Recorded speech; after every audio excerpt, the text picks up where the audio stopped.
Cara mengatasi rem blong pada mobil matic. Semoga hal seperti ini tidak terjadi pada diri kita. Kalau misalkan terjadi, apa aja yang harus kita lakuin? Jangan panik ya. Pertama-tama kita lakukan nyalakan hazard ya kan, sen 2 biar orang tahu kalau kita ini sedang berhati-hati ya, tanda hati-hati ya. Terus kita boleh turunkan ke gigi 1 tuasnya atau ke L ya. Sebenarnya ini tidak direkomendasikan, cuma mau nggak mau kita urgent, kita harus turunkan ke L atau ke 1 agar engine brake-nya berfungsi. Kalau kita turunkan udah pasti dia ada rem mesinnya, engine brake. Terus langkah selanjutnya kita tarik rem tangan sambil kita pencet, bukan kita tarik total ya. Kalau kita tarik total nanti ngepot-ngepot dia, bahaya. Tapi kita pencet, kita tarik. Nah ini ngerem nih, kita mainkan tuh, kita urut-urut begini nih. Nah ini ngerem dia nih, begitu. Dan dalam posisi tuas ke L, langsung kita rem, kita tarik. Nah, ini udah pasti ngerem, bahkan dia cepat berhenti itu. Karena udah kebantu engine brake dan kita pakai rem tangan. Kalau rem kakinya blong, ini rem tangan beda alur. Jadi ini tetap berfungsi. Nggak rem kaki blong, rem ini juga blong, nggak mungkin.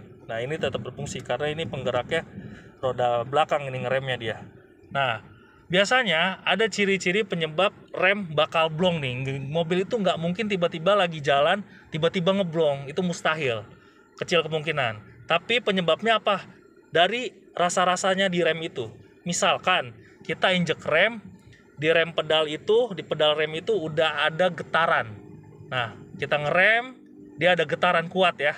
Kerasa ya. Kita lepas remnya, getarannya hilang. Kita rem lagi, ada getaran atau bunyi dari piringan. Nah sebenarnya getaran itu disebabkan dari disc brake dan kampas remnya itu udah aus. Disc brake-nya tipis, kampasnya udah tipis, dan itu jangan dipaksakan kita berkendara. Bahaya banget. Kita harus bawa ke bengkel, kita ganti kampas remnya atau disc brake-nya misalkan rusak atau aus ya. Seperti itu.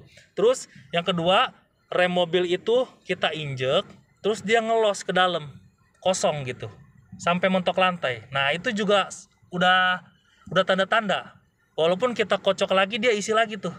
Ya kan, kita lepas lama beberapa detik ya kan. 30 detik kita rem lagi, dia ngelos lagi. Kita lepas, kita rem, isi lagi. Itu udah pertanda-tanda. Itu biasanya disebabkan oleh si master rem atas atau master rem bawah. Atau yang ketiga, kita injek rem, dia kurang pakem. Bener-bener nggak pakem, ngebagel bahasa kita mah. Nah itu biasanya disebabkan dari sensor ABS-nya.